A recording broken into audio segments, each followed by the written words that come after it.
आज हम सॉल्व करेंगे एक्सरसाइज 7.2 का क्वेश्चन नंबर 33। अगर आपने क्वेश्चन नंबर 32 नहीं किया तो एक बार जरूर कर लें पहले उसे, क्योंकि अगर आपने क्वेश्चन नंबर 32 कर लिया है तो 33 में कुछ ज्यादा चेंजेस नहीं है, सेम एग्जैक्टली वही के वही स्टेप्स आपको देखने को मिलेंगे। तो आपको इंटीग्रेट करना है क्वेश्चन नंबर 33 में 1 माइनस 10x को। तो पहले आप इसे सिंप्लीफाई कर लेंगे, उसके बाद हम इसे इंटीग्रेट करेंगे। तो देखिए सिंप्लीफिकेशन में क्या होगा, पहला स्टेप क्या होगा हमारे पास, 1 माइनस 10x है और 10x को आपको पता है कि sin x upon cos x लिख सकते हैं। तो 10x को हम पहले sin x upon cos x लिख लेंगे हम। इसके बाद एलसीएम लीजिए जरा, यहां पे कुछ नहीं है तो यहां पे 1 लगा लीजिए, 1 और cos x का एलसीएम, तो ऊपर तो 1 रहेगा और ये 1 और cos x का एलसीएम आपको पता है कि cos x ही आता है। जब भी आप 1 के साथ किसी का भी एलसीएम निकालते हैं तो वही आ जाता है, यानी कि cos x और 1 का LCM cos x। cos x को 1 से डिवाइड करेंगे तो कितना आएगा, cos x ही आएगा। किसी भी नंबर को आप 1, किसी भी टर्म को आप 1 से डिवाइड करते हैं तो आंसर क्या आता है, आंसर वही आता है, cos x ही आएगा। ठीक है, तो cos x को 1 से डिवाइड करेंगे तो cos x ही आएगा, उस cos x को 1 से मल्टीप्लाई करेंगे तो फिर से cos x आएगा। यानी कि 1 से डिवाइड कर लिया, मल्टीप्लाई कर लिया, आंसर वही का वही रहना है। ये माइनस एज इट इज, इस cos x को इस cos x से डिवाइड करेंगे तो आंसर आएगा 1, उस 1 को इस sin x से मल्टीप्लाई करेंगे तो ये बन जाएगा sin x। तो ये हो गया एलसीएम वाला पार्ट। अब ये cos x जो है ये ऊपर चला जाएगा 1 के साथ मल्टीप्लाई में, तो ये बन जाएगा 1 मल्टीप्लाई cos x, और नीचे देखिए cos x minus sin x। 1 multiply cos x, तो 1 मल्टीप्लाई cos x क्या होता है, जैसा कि मैंने आपको कहा किसी भी नंबर को अगर आप या किसी भी टर्म को 1 से मल्टीप्लाई कर लें या डिवाइड कर लें, वापस वही टर्म आ जाती है।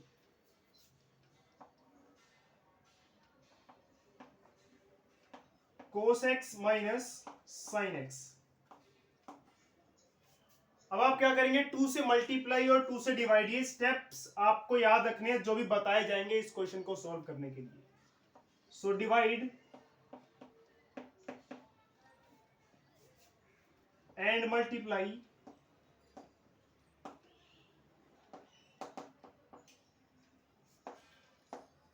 बाय 2 से डिवाइड और मल्टीप्लाई कर देंगे हम, तो देखिए कुछ ऐसा बन जाएगा 2 cos x और नीचे यहां पर भी क्या आ जाएगा 2 ब्रैकेट में cos x minus sin x। Bracket क्यों लगाया, क्योंकि आप जब 2 से मल्टीप्लाई कर रहे हैं तो सिर्फ cos x को नहीं कर रहे हैं, इस नीचे में जो भी है सारे को कर रहे हैं, और सारे को करने का मतलब ब्रैकेट लगाएंगे तभी मतलब बनता है कि आप सारे को कर रहे हैं। अगला स्टेप याद कीजिए क्या था, अगले स्टेप में आपको क्या करना है, देखिए जो ऊपर 2 cos x है उसे लिखेंगे हम cos x, 2 cos x है मतलब cos x plus cos x, थोड़ा दूर दूर लिख लेते हैं। तो 2 cos x था मतलब cos x plus cos x, तो 2 cos x को हम cos x plus cos x लिख सकते हैं, और नीचे 2 cos x minus sin x, ये एज इट इज। अब इसमें आपको क्या करना है, sin x प्लस भी करना है और साथ में sin x माइनस भी करना है, क्योंकि अगर आपने sin x अपनी मर्जी से प्लस कर दिया है तो आपको माइनस करना ही पड़ेगा। जैसे अपनी मर्जी से आपने 2 से मल्टीप्लाई कर दिया था इसको, तो इसलिए डिवाइड भी करना पड़ेगा। तो 2 cos x को हमने cos x और cos x लिख लिया, फिर मैंने प्लस sin x किया है तो माइनस sin x भी करना ही होगा। ठीक है, अपनी मर्जी से कुछ भी प्लस नहीं कर सकते हम, अगर कर सकते हैं या कर रहे हैं तो आपको क्या करना पड़ेगा, वही चीज माइनस भी करनी पड़ेगी, तब जाके बात बनेगी। चलिए सब कुछ विजिबल है, ठीक ठाक है। अब यहां बस ब्रैकेट लगा लें, यहां पर भी और यहां पर भी। अब इसको इसके नीचे भी शिफ्ट कर दें और इसको इसके नीचे भी शिफ्ट कर दें। So cos x plus sine x, इस पूरी चीज को इसके नीचे भी शिफ्ट किया जाएगा और इस पूरी चीज को इसके नीचे भी शिफ्ट किया जाएगा। तो जो डिवाइड में होता है वो सबके नीचे शिफ्ट होता है, इसलिए ऐसा करना पड़ रहा है हमें। सो 2 cos x minus sine x plus cos x minus sine x, और नीचे आ जाएगा 2 cos x minus sine x. अब ये दोनों देखिए एग्जैक्टली मैच कर गए तो कट हो जाएगा, 1 बन जाएगा। तो आपके पास बचा cos x plus sine x और नीचे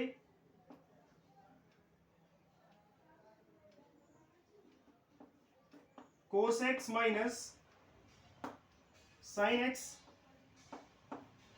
और यहां पर 2, और ये देखिए क्या बचेगा, ऊपर बचेगा 1 और नीचे बचेगा 2।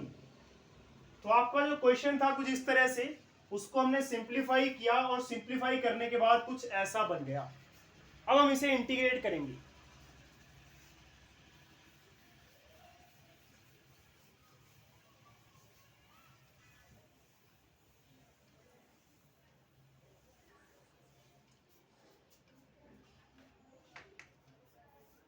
तो क्वेश्चन देखिए आपका बन गया cos x plus sine x upon में 2 cos x minus sine x plus 1/2। अब इस पूरे को आप इंटीग्रेट करेंगे विद रिस्पेक्ट टू x।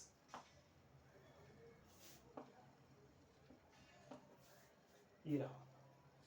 एक काम करते हैं, पहले यहां हम मल्टीप्लाई में 1 लगा लेते हैं, या कहीं भी लगा लीजिए ब्रैकेट डाल के। मल्टीप्लाई या डिवाइड में 1 लगा सकते हैं यहाँ पे, तो यहां लगा लिया मैंने।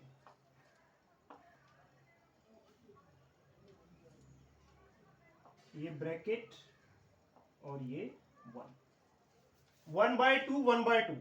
तो 1/2 पहले हम कॉमन निकाल लेते हैं, 1/2 कॉमन निकाल लेते हैं बाहर। कांस्टेंट है तो इसको इंटीग्रेशन से भी बाहर निकाल लेंगे, इंटीग्रल से बाहर आ जाएगा।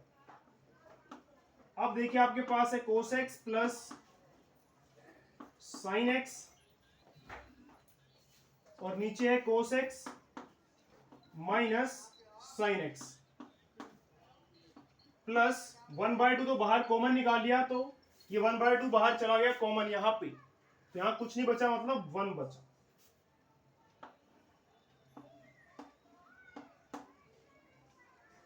अब चलिए इंटीग्रल करते हैं। तो 1/2 तो बाहर रहेगा, तो इसका इंटीग्रल हम अलग करेंगे। देखिए cos x plus sine x upon में cos x minus sine x with respect to x, और 1 का इंटीग्रल अलग किया जाएगा विद रिस्पेक्ट टू x। तो कुछ इस तरह से देखिए, अब हम इंटीग्रल निकालेंगे। इसे मान लेते हैं हम I1, तो ये हो गया 1/2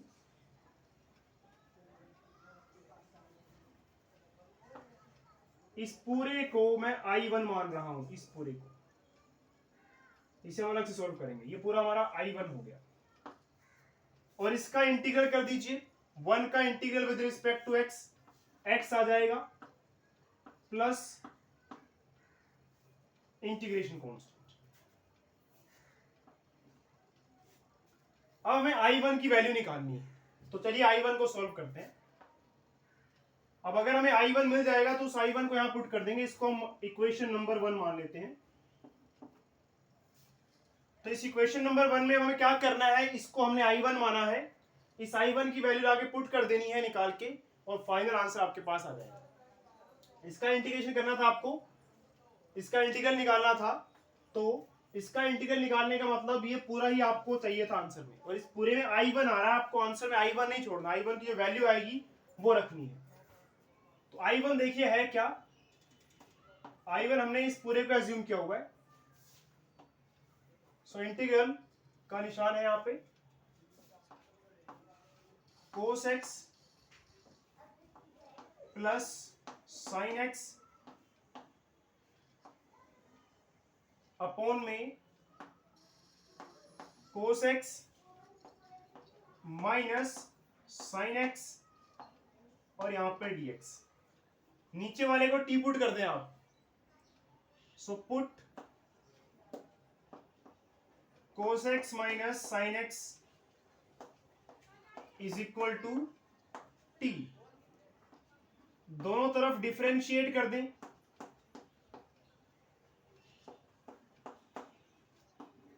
विद रिस्पेक्ट टू x।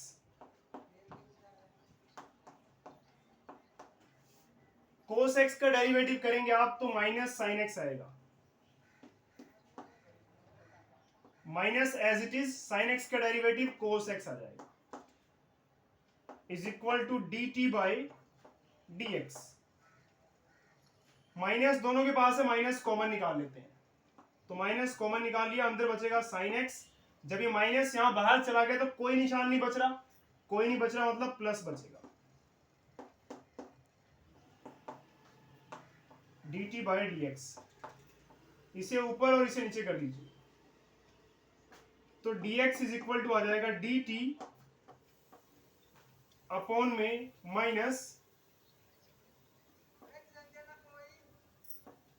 ये पूरा नीचे शिफ्ट कर रहा हूं मैं, तो minus sin x plus cos x। ये dx की वैल्यू आ गई आपके पास। अब इस I1 में जो हमारा I1 था, इसमें हम dx की वैल्यू पुट करेंगे dt अपॉन ये,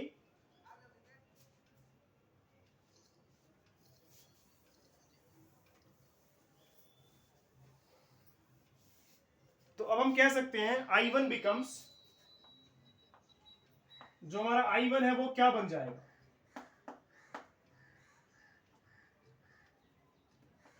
हैंड राइटिंग थोड़ी खराब हो गई है, काफी दिन से लिखा नहीं है। I1 बिकम्स, अब देखिए आपका I1 क्या बन जाएगा, ये था I1, ऊपर में कोई चेंज नहीं, ऊपर cos x plus sin x ही रहेगा, ऊपर cos x plus sin x, और नीचे वाले को हमने t मान लिया था, cos x minus sin x is equal to क्या है t, तो इस नीचे वाले की जगह हम t मान लेंगे और t पुट कर देंगे, और dx की वैल्यू ये रही dt upon minus sin x plus cos x। अब देखिए I1 की वैल्यू आपके पास आने वाली है, तो अब आपका जो I1 है वो ये बन गया है।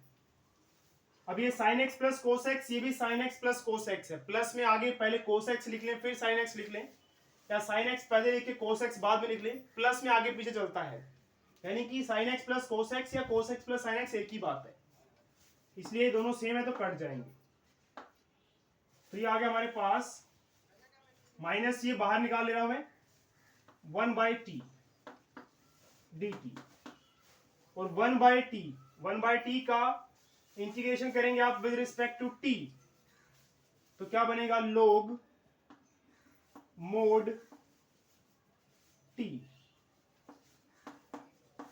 प्लस C2, और इसे आप लिख सकते हैं माइनस log मोड t, कितना था, t था हमारा cos x minus sin x, तो t को आप लिख लेंगे cos x minus sin x plus C2।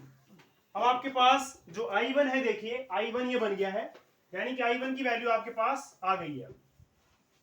बस अब कुछ नहीं करना,